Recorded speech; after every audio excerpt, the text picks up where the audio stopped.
So I commented on a creator's post on Instagram last week about the baby essential list that I used when shopping for my first baby that made me save up, and I didn't have to buy so much for my second baby.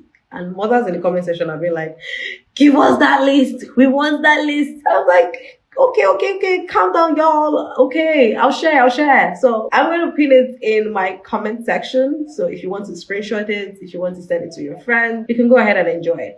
But in this video, I'm just going to be highlighting the importance of the most important items on that list. So I'm going to start with clothes. Everybody's very excited when shopping for baby clothes. We're like, oh my God, new babies. I'm going to get all the newborn sizes.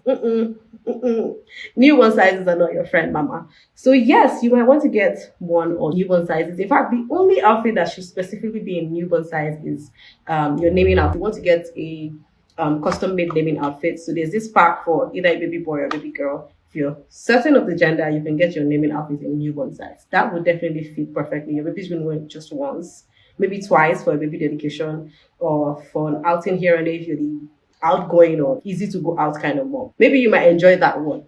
But babies outgrow outfits fast, and you don't want to have a pile of clothes that they're going to outgrow in 1 or 2 months. So the best outfits to stock up for your baby is 3 to 6 months or 0 to 3 months, depending on how big that baby is at birth and how fast they grow.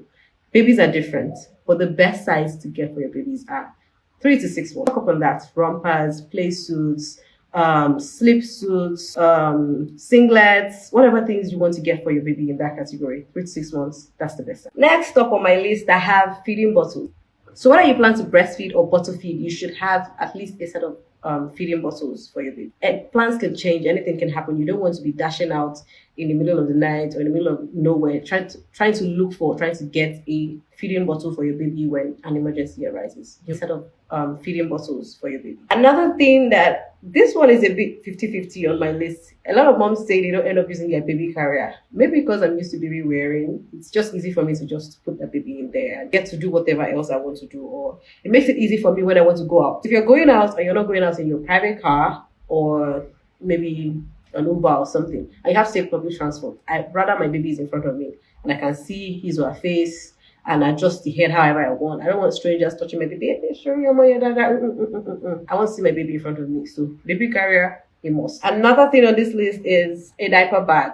Yes, you might need a diaper bag for any form of casual or serious outing. You need that bag that is dedicated to baby stuff. You have your diapers in there, you have wipes, you have your rash cream, whatever it is that you need to take out consistently for your baby can always be there, so you don't have to start looking for them when you have to go out. So diaper bag, another must. And another very important thing that I discovered along the way is your hot water flask. So when I was shopping for my baby the first time, I saw flasks of different price ranges, and I'm like, okay, so why is it a 10,000 naira flask and a 30,000 naira flask? And the seller was advising me to get one of 30,000 naira. I'm like, do you know what savings is? If you can, get the 30,000 naira flask. You will use it for longer periods. See the one of 10,000 naira. It might work, it might not. It might not hit your water for a long period of time. It might start peeling, and that peel is going to get into your water. It's a mess. It's a whole lot. If you can afford to get the bigger one, please do. You will enjoy it.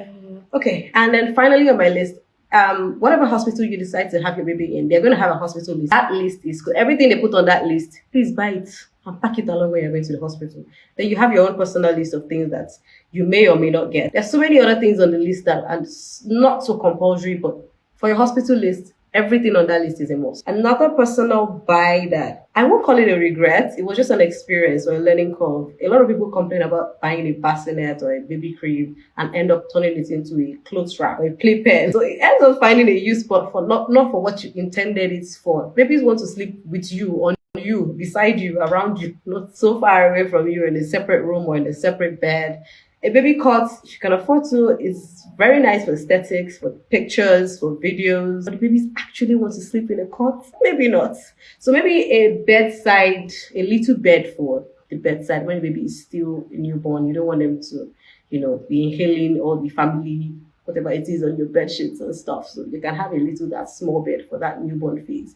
But after that, it really don't need a cut. But if you want to, hey, if you can afford to splurge on your baby, by all means, splurge on your baby. But if you're on a budget, your baby just needs a few basics. And I've listed them out in the comment section. So share with a new mom, share with a first-time mom. And for every person who commented on that comment on somebody's post, I'm tagging you in this video so that you can have the list. I've made the list though. Please leave me alone. Leave my DMs. Thank you. Bye.